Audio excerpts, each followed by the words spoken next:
What's up? I'm Connor. I'm the owner of 4Runner Lifestyle. Behind me is the new to us 2007 4Runner. It's the V8 limited 4-wheel drive and only has 1,400 miles on it. Some interesting things about the car. No one has ever sat in the back seat, which is crazy. Not once has anyone ever sat in the back seat. And only a couple times has someone sat in the passenger seat. Nothing's been put in the back. No one's opened up the owner's manual. There's still the factory stickers everywhere in the car. It's just really a time capsule. Yeah, I've been asked if I'll get it appraised and see what it's worth. Not at the moment. I don't really care since I'm not going to sell the car or anything. Don't have any plans. Might be kind of cool to see how much it's worth. CarMax will probably still say it's worth $8,000 though. So backstory of this 4Runner. This 4Runner's been in my family's possession since new. So my grandfather bought it brand new from the Toyota dealership here in Utah, and he proceeded to never drive it and left it in his garage. It's not spent a day outside. It's always been garage kept and only driven a few times to get like an oil change and a few little things. And it's just stayed in his garage the entire lifetime of the vehicle.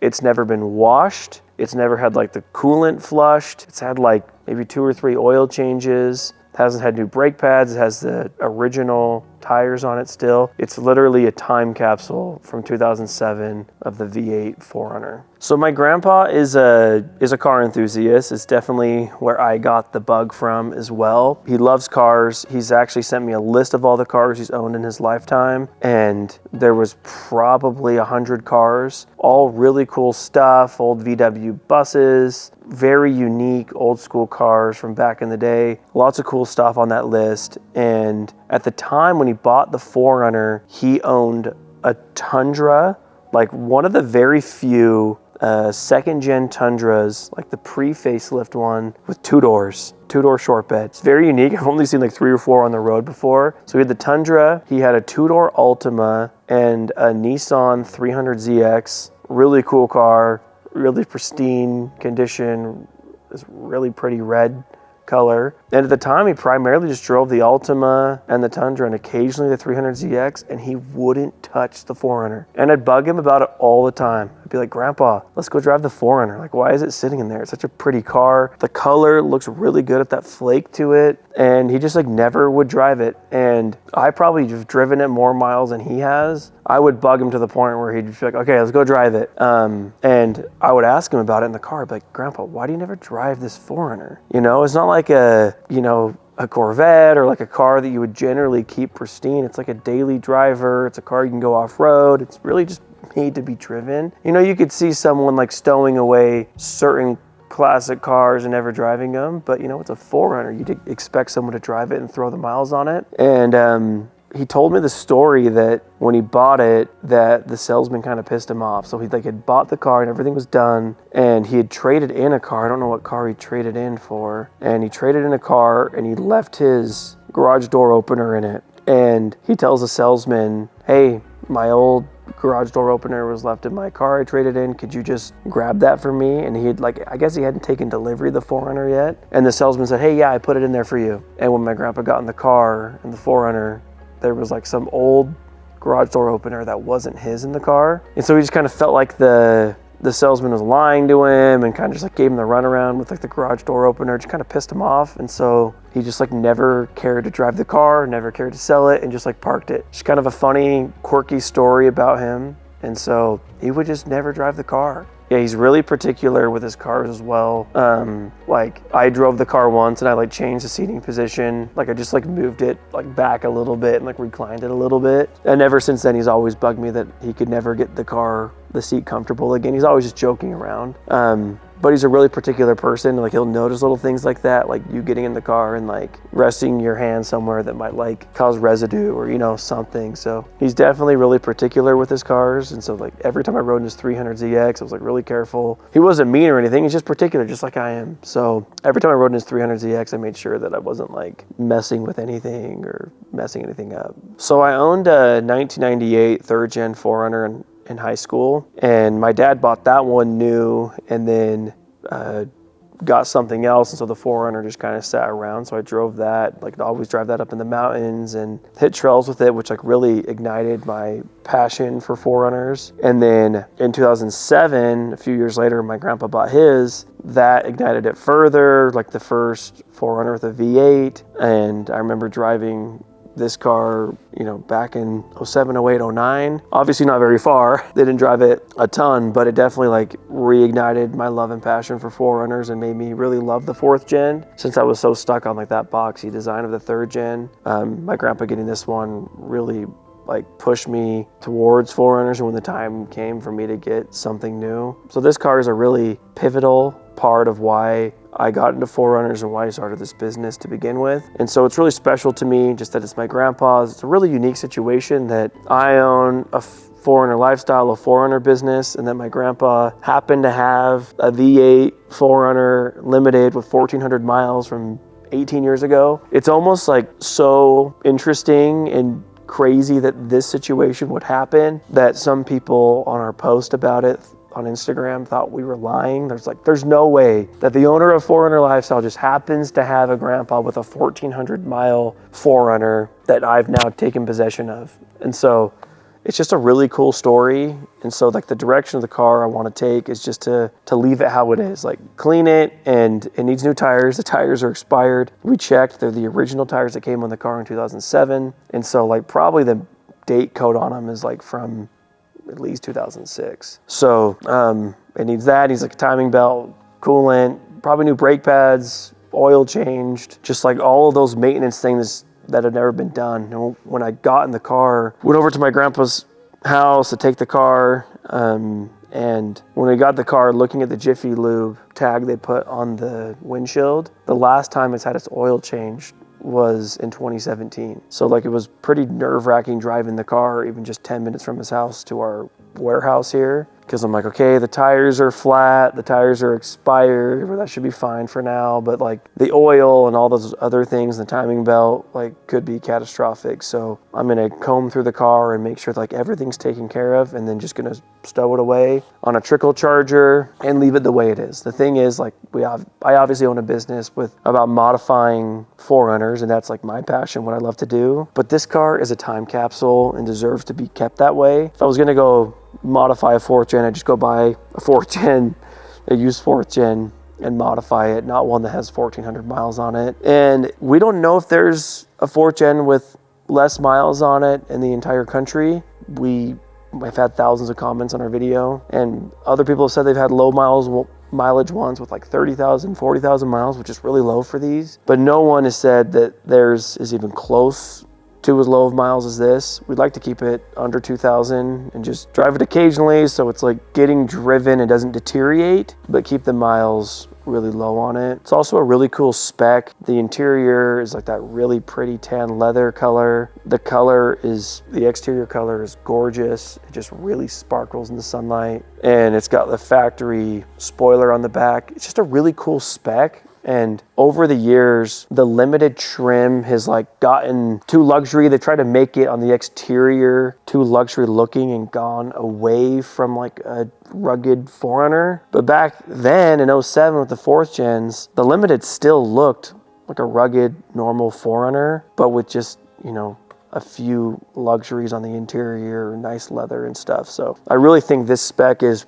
probably the spec that I would do if I were to buy a 4th gen 4Runner brand new. So I've always bugged my grandpa about the 4Runner. I mean, I think that like, you know, just that I've loved this car and I've probably driven it more miles than he has at this point. And every time I go over to his house, I just look at his garage. I'm like, yeah, still got a pristine 4th gen 4Runner sitting in your garage. So I've been hounding him a long time about it without like being harassing. Like he knows I'm a car guy, so I bug him about it every once in a while. I'm like, hey, if you ever sell your 4th gen, let me know. And so that time has come where he just wanted to pass it down to someone and wanted someone that he knew was going to carry on the legacy of this car and make sure it like stayed in pristine shape, and knew that I would be a good steward of the car. I hadn't mentioned the car in a while, and he just said, hey, if that time's come, like I'd like to pass the 4Runner down to you. And I was really emotional. It was like a very crazy moment, you know, having your grandpa give you a car. I was crying, bawling my eyes out, so excited to be the steward of this car.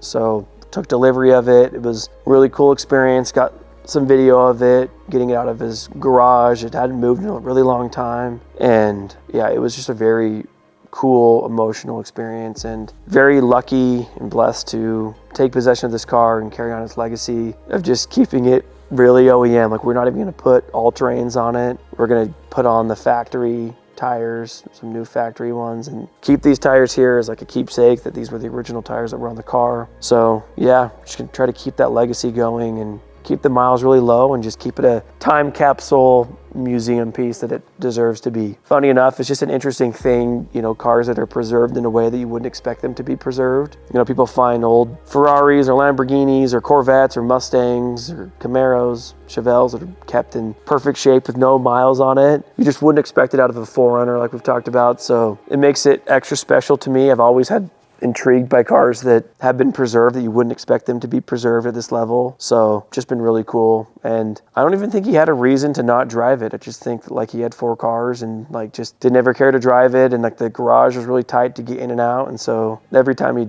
would drive it, it would just be a chore, and he just kind of put it off and forgot about it a little bit. No, I wouldn't take anything, even if it was a ridiculous offer, like 10 times what this car is probably worth. I still wouldn't take it. I know that on Bring a Trailer, there was one with 40,000 miles that not even close to as cool of a spec as this. That went for 40 grand. And even if it was like triple that, I wouldn't take it just because the car just means so much to me because it was my grandpa's, and having your grandpa's car is like a really cool thing and something that you can't really put a dollar amount on. All the memories I've had just like looking at the car and driving the car occasionally, just like seeing it in his garage and always bugging him and him handing me the keys and me crying. I think I would just regret it too much. I'm already like a sentimental person. I'm like attached to things. The other car, a car I owned after high school, I have seeked out and purchased back. And so I'm already really attached to cars. I know that the same thing would happen with this one, and the guy would want 10 times more than whatever I sold it for. So I'm gonna hold on to it for a really long time. Yeah, definitely a car that I'd like to pass down and keep in the family since it's such a special, monumental car. And so yeah, I'd love to keep it in the family. Like, I'll hold on to it as long as I'm alive. When I eventually pass on, hopefully later rather than sooner, I'll definitely want to pass it down to my kids and have it go down the line. I mean, they're just not making any more of them, you know? It's like all modern cars with things going hybrid, electric. The amount of these cars is very finite, so the amount of them with 1,400 miles might just be one. So definitely gonna pass it down. It's only gonna go up in value for sure. But it's just not about the value to me, it's really about the sentimental value. Said he'd been thinking about it for months, maybe even years, about who to give it to and everything. So he said that he knew that I would keep it on the right path, which is really important. You know, even with my cars, I've sold 4Runners and different cars in the past, and even if I'm like, letting someone else take the reins of that, I want to still make sure the car goes on the right path and always make sure I'm selling it to the right person. So I think from his point of view, especially with like our company and everything going on here, that it made sense that I own the 4Runner business and that I would take over the car. I mean, even before I started 4Runner Lifestyle, I was always bugging him about his 4Runner and stuff. Because at the time, the car, when the car was like 5-6 years old, still crazy, had 1,400 miles. But at that point, I probably would have just taken it and driven it, and just enjoyed the car. Now that it's 18 years old, it's even more unique with the amount of miles. It needs to stay the way it is. I'd love to show it and have other people look at it and experience it and put like a sign on the windshield at the Rigs and Coffee saying it has 1,400 miles. I think that'd be really cool. I'd love to go to car meets and stuff and interact with other people that enjoy the cars and show them off and display them. So I would love to take it to our Rigs and Coffee and a couple other meets and stuff if it's really close nearby. I wouldn't want to drive it more than like 20 or 30 minutes, and get more miles on it, since every mile hertz. I think one thing about modern 4Runners with the 6th gen, which I have the 6th gen, is it has all the tech and all the comfort, and like it's like really smooth, and that's really fun. But I also love a car that like calls back to a different era. And so this car having the V8 and having that power is really cool to experience. And then just not having all the distractions that when you drive this car, you're just driving the car. You're enjoying it. You don't have all the screens with CarPlay and all the distractions and everything you don't need that could, eventually get broken. I think it's the same reason why people are buying 1st, 2nd, 3rd gen 4Runners, FJ80 Land Cruisers, and just having something that's a little bit more analog, where you're doing all the work. Like even driving the 6th gen the other day, like when you were driving up to someone, it'll hit the brakes for you to maintain a distance. Not even in adaptive cruise control, but if you're just pulling up to a light and you let off the gas, it'll just start like slowing down for you. All that stuff is cool, but I also like things that are an analog experience. And the older I get, the more I'm drawn to those things where you're doing the work, where you're driving the car, where you are experiencing it without all the distractions and the buttons and the tech. And so for a modern daily, all the tech is cool, but also there's something cool about an analog car with a V8. I mean, it's just a very special moment of time that's just never gonna happen again in one of these. The plans for the car right now, like I mentioned, change the tires, timing belt, fluids, just like comb through the car and make sure that everything's in line so we don't have any problems with it, and that it's like not only well preserved but well maintained, since it's been a little bit forgotten about in the garage. And then just going to store it in here and put a cover over it with a battery tender and probably drive it once a month for, I don't know, maybe 20, 30, 40 miles or something like that, and then just put it back in every month and just keep it a time capsule. And as far as documentation of the vehicle, it's going to be a big part of this car. We're going to do a first wash, since the car's never been washed and it's dusty and got like handprints on it and stuff. So going to do a first wash video on the YouTube channel here, so make sure you subscribe and see that. We're also going to do a video of the oil change, the first oil change since 2017. So that should definitely be some dark, interesting oil and some fun content there. And then maybe driving impressions, comparing it with the new 4Runner. We got a bunch of fun ideas with the car. I would also like to just do some videos of the car, just no talking, just opening, closing doors and like turning it on and clicking the buttons, and just like the sound and the feel of